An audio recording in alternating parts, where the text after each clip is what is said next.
Olá pessoal, como vão vocês? Bem-vindos a mais uma aula de História Geral da Uniafro, nesse dia 27 de outubro, dia do gato preto, dia da conscientização para que não matem os gatos pretos, porque gatos pretos não dão azar, inclusive eu tenho um, então por favor não matem. Também dia da proteção do patrimônio audiovisual, que foi uma data comemorativa criada pela Unesco lá nos anos 80, de patrimônio, as imagens. E na aula de hoje vamos trabalhar um dos temas que é logo após e meio que no meio da Primeira Guerra Mundial, que foi o tema da semana passada. A matéria de hoje, no caso, é a Revolução Russa, o começo do socialismo, do comunismo e o começo da União Soviética ali naquela região da Rússia. Então vamos aos slides de hoje. Bom, como eu disse, a aula 18 sobre Revolução Russa. Então aqui uma rápida introdução a respeito do assunto. A Revolução Russa começa em 1917. Se vocês lembram na semana passada, a matéria da semana passada sobre Primeira Guerra Mundial. A Primeira Guerra Mundial vai de 1914 a 1918. E como eu disse na semana passada, a Rússia sai um pouco antes da Primeira Guerra Mundial terminar. E ela sai exatamente por conta da Revolução Russa, por conta das grandes revoltas que estavam acontecendo no território russo. Então, após essa grande revolta, começa um governo provisório e depois começa a União Soviética, que é o resultado desse grande processo político que ocorre na Rússia. Então a União Soviética começa em 1922 e vai até 1991. Então essa Revolução Russa começa em 17 e termina em 22 com o começo da União Soviética. Antes de começar a falar a respeito dessa Revolução Russa, é importante entender o contexto dessa revolução, por que ocorreu essa revolução. Então, primeiro, entender a Rússia pré-revolucionária, o que acontecia antes da Rússia começar essa grande revolução. Primeiro ponto, a industrialização era tardia, ela começou tarde demais. Diferente de Inglaterra, França, Alemanha, Estados Unidos, esses países que já eram industrializados e eram países muito ricos, que já tinham grandes impérios e eles colonizavam locais para vender seus produtos industrializados. A Rússia não, ela estava começando a se industrializar no período da Primeira Guerra Mundial, no período pré-Primeira Guerra Mundial. Então nessa época ela estava começando a se industrializar, então ela tinha uma industrialização tardia em relação aos outros países da Europa. O segundo ponto, a agricultura era semi-feudal, tinha a parte industrializada, mas era uma agricultura com ainda alguns resquícios do feudalismo.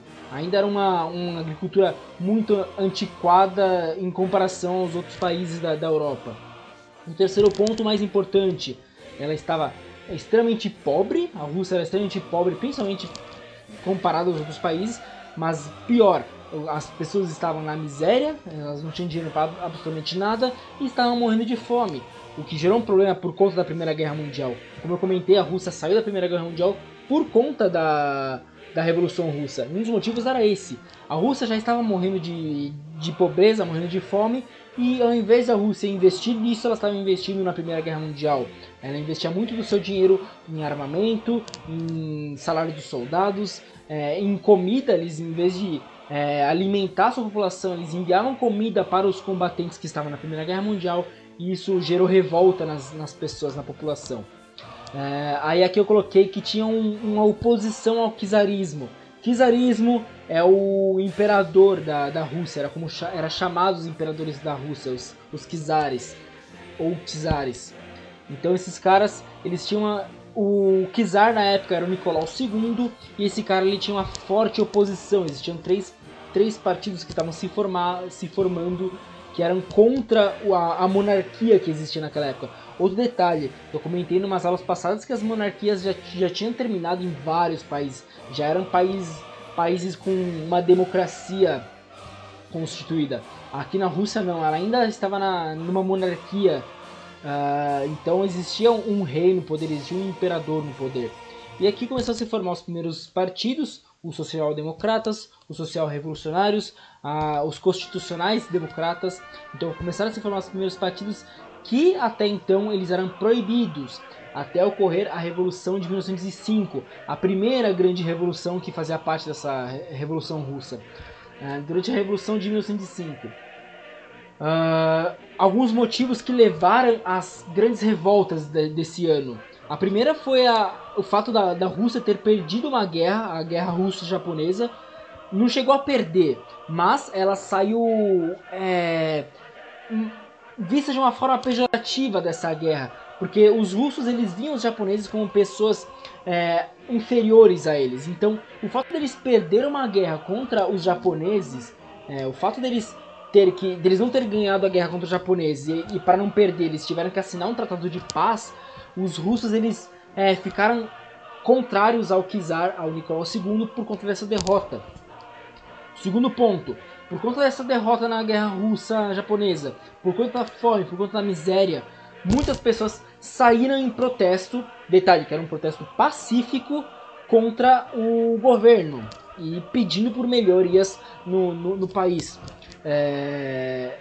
O que aconteceu foi que a guarda do rei matou mais de 1000 pessoas numa dessas revoltas que aconteceram na Rússia, que é o chamado de Domingo Sangrento. As pessoas que foram lá para protestar pacificamente, elas simplesmente foram mortas sem chance de se proteger. E por conta disso, a partir desse momento do Domingo Sangrento, várias revoltas começaram a acontecer de 1905 até 1917, que culminaram ao fim da monarquia russa e o começo da União Soviética. A partir desse Domingo Sangrento, como começaram a acontecer várias grandes revoltas pedindo pelo fim da monarquia, a monarquia ela se tornou uma monarquia parlamentar. Ela autorizou a formação de partidos e ela criou um parlamento onde alguns partidos poderiam eleger os seus candidatos para deputados. E esse parlamento era chamado de Duma. Então, a partir de então já não era aquela monarquia absolutista, agora era uma monarquia parlamentar. Um parlamento dividindo o poder com o rei. E aqui o último ponto, a parte da Primeira Guerra Mundial. Como eu comentei na aula passada e como eu comentei agora nessa aula, a Rússia ela saiu antes da Primeira Guerra Mundial acabar. Muito por conta que, eu já comentei, a miséria e a fome estavam fortes na Rússia e ao invés do governo investir na própria população, ela enviava dinheiro para armamento, para soldados e enviava comida para os combatentes e por conta disso a revolta ficou ainda maior. 2 pontos eram importantes nessa parte da Primeira Guerra Mundial. Primeiro, a derrota para a Alemanha. Como eu comentei, a Rússia era um país pobre comparado aos outros, então eles sofreram uma derrota humilhante para a Alemanha durante a Primeira Guerra Mundial. Isso fez com que as revoltas aumentassem ainda mais contra o governo. O segundo ponto é a crise econômica financeira. Como eu comentei, a Rússia ela ficava enviando dinheiro para a guerra. E como a Rússia estava vendo uma crise econômica financeira, ela começou a imprimir muito dinheiro, gerando uma grave inflação. Isso ainda piorou a crise que a Rússia vivia economicamente. Esses 2 pontos fizeram com que as revoltas da Revolução Russa chegassem ao ápice e tirassem de vez o governo em 1917 e se retirassem da guerra a partir dali. Esse é o contexto que leva às grandes revoluções russas. Outra coisa que eu quero comentar antes de comentar sobre a Revolução Russa em si, além da parte de toda essa crise econômica e política que a Rússia vivia, tinha a parte mais econômicas dos novos ideais que estavam surgindo. Existiam 2 tipos de ideias que vigoravam na Europa e no mundo economicamente. O liberalismo, que aqui eu coloquei algumas características, eu não vou me adentrar muito nisso, porque é uma matéria muito extensa, e como eu sempre comento, essas aulas são um recorte da matéria, não dá para explicar tudo, mas aqui eu coloquei algumas características tanto do liberalismo quanto do socialismo. E o socialismo começou a surgir muito nessa época, e o socialismo surge na França e se espalha muito pela parte da União Soviética, pela parte da Rússia. Alguns detalhes a respeito do socialismo. Existiu o socialismo utópico e existiu o socialismo científico. Eu vou colocar um texto explicando os dois para ficar mais fácil. Aqui eu coloquei algumas características, como a determinação econômica, a luta de classes, que vocês já ouviram falar muito, o fim da mais-valia, aquela ideia do salário das pessoas não estar valorizando o que a pessoa trabalha, a ideia de propriedade privada, que era uma coisa que não poderia ser violada no liberalismo e que o socialismo era totalmente contra. O detalhe é que o socialismo ele é um pré-comunismo. A ideia é de que você começa com o socialismo, você transforma o país em socialista para depois ir transformando ele num país comunista, que é a sociedade perfeita segundo essa ideia econômica. Aqui eu coloquei precursores dos dois tipos de políticas econômicas.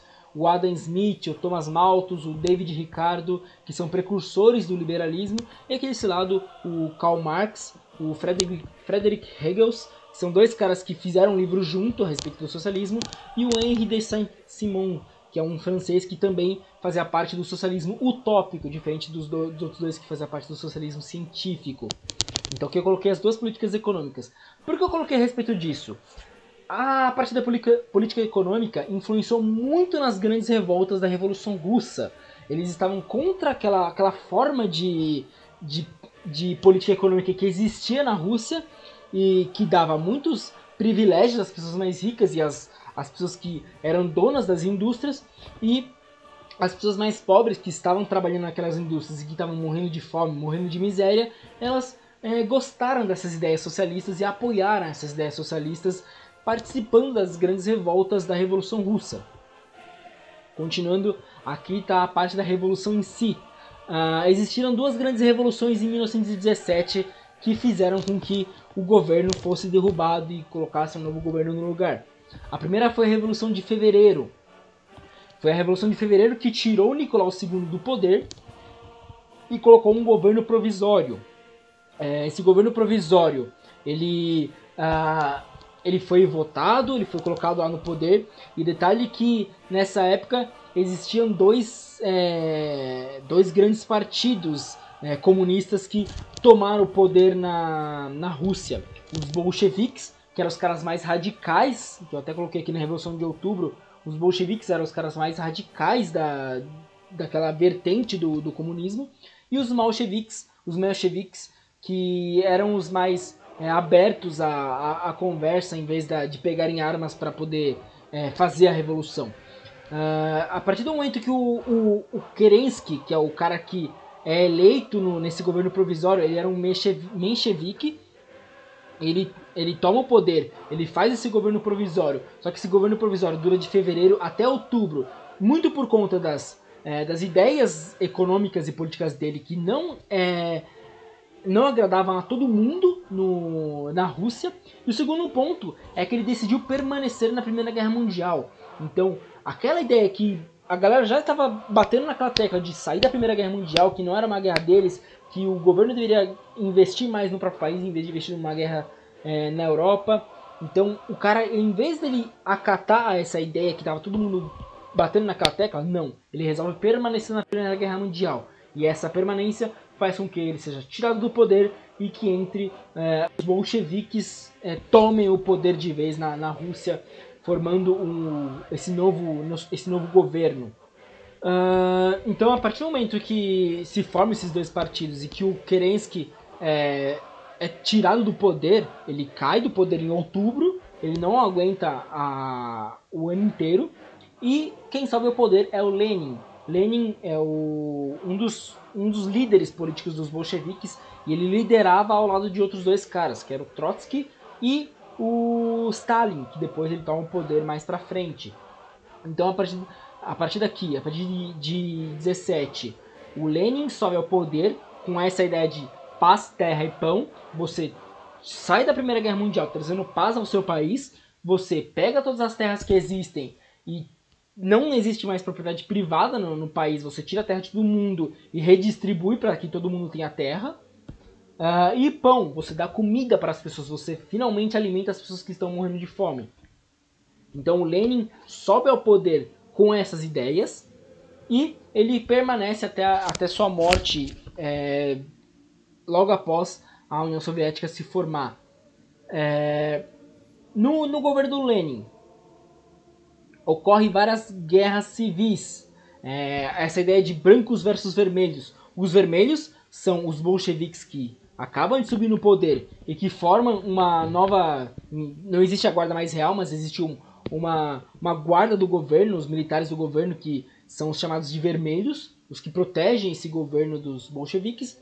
E existem os brancos do outro lado, que são alguns partidários dos mencheviques, nobres, burgueses do antigo governo, monarquistas. Existem pessoas de outros países, alguns governos de outros países que ajudam os brancos a tentar retomar o poder na Rússia. Tanto é que eu coloquei aqui a intervenção estrangeira, esse medo vermelho, como era chamado. Vários países de fora começam a intervir nessa guerra civil na Rússia, porque eles têm medo desse comunismo que tomou o poder na Rússia, tomar o poder em outros países. Tanto é que a Rússia começa esse comunismo de guerra. Ele começa essa ideia de passar esse comunismo para vários outros países. Nessa parte de comunismo de guerra também tem a ideia de você barrar comida para alguns pontos do seu país, para que não chegue alimento e armas até aquele local. Então você consegue sufocar aquele local. Por exemplo, na Ucrânia aconteceu isso. A partir do momento que a Rússia anexa a Ucrânia ao seu território, ele faz esse comunismo de guerra, ele começa a barrar comida para a Ucrânia, para que morram todas as pessoas e depois sejam recolocados russos naquele local, para acabar com aquela nação. Então, a partir dessa guerra civil, a Rússia termina e começa a União Soviética. Ela começa a anexar vários países, vários territórios na Europa, e forma esse novo grande império, a União Soviética. Então, a partir daqui, termina a Revolução Russa, a partir de 22, onde começa a União Soviética, e termina a Revolução Russa e começa esse novo grande império. Aqui algumas consequências dessa Revolução Russa. A primeira consequência é meio óbvia, a formação dessa União Soviética. O segundo, a estatização das indústrias e dos bancos, que isso começa a acontecer com Lenin, e depois ele aumenta ainda mais com Stalin. Então todas as indústrias que existiam, todos os bancos que existiam, estradas, tudo virou estatizado, virou uma parte do governo, virou uma parte nacional, nacionalizado. Terceiro ponto, entre 4 e 10 milhões, não temos certeza de quantas pessoas foram, mas entre 4 e 10 milhões de pessoas morreram apenas na Revolução. Muita gente morreu depois da Revolução, com a União Soviética em si, mas enfim, eu não vou entrar nesse assunto. Existe a abertura econômica da União Soviética com a chamada nova política econômica, porque no comecinho da União Soviética, a União Soviética passa por uma grave crise econômica e ela começa a se abrir um pouco para o capitalismo, para depois se fechar de vez naquelas ideias socialistas. Então aqui ocorre a vitória dos bolcheviques. Os bolcheviques tomam o poder e mais tarde Stalin ele toma o poder na Rússia, na União Soviética, com a morte do Lenin. O Trotsky acaba fugindo e acaba sendo morto na cidade do México pelo próprio Lenin, que manda uma pessoa matar ele. E o Stalin acaba tomando o poder depois que o Lenin morre. Ele é o cara que governa é o cara mais lembrado do governo da União Soviética. E a União Soviética, a partir do Stalin, ela se torna uma superpotência. Ela se torna absurdamente rica, um dos países mais ricos do mundo, por aquilo que pareça. E como sempre tem as coisas boas que a União Soviética fez e as coisas ruins que a União Soviética fez. Eu não vou entrar nesse assunto para tentar ser imparcial nessa matéria. Então essa foi a matéria de hoje. E para fechar, uma frase dita pelo Vladimir Lenin, que é o cara que eu mais comentei na aula de hoje. Ele falou a seguinte frase que eu vou querer que vocês comentem lá no Classroom. Eu quero que vocês deem exemplos dessa ideia, se vocês conseguem encontrar algum exemplo disso. A frase é a seguinte: a teoria sem a prática de nada vale. A prática sem a teoria, ela é cega. Então essa foi a frase do Lenin. Então essa foi a aula de hoje. Como sempre, os meus alunos estão aqui. Muito obrigado para quem assistiu até agora e até a semana que vem.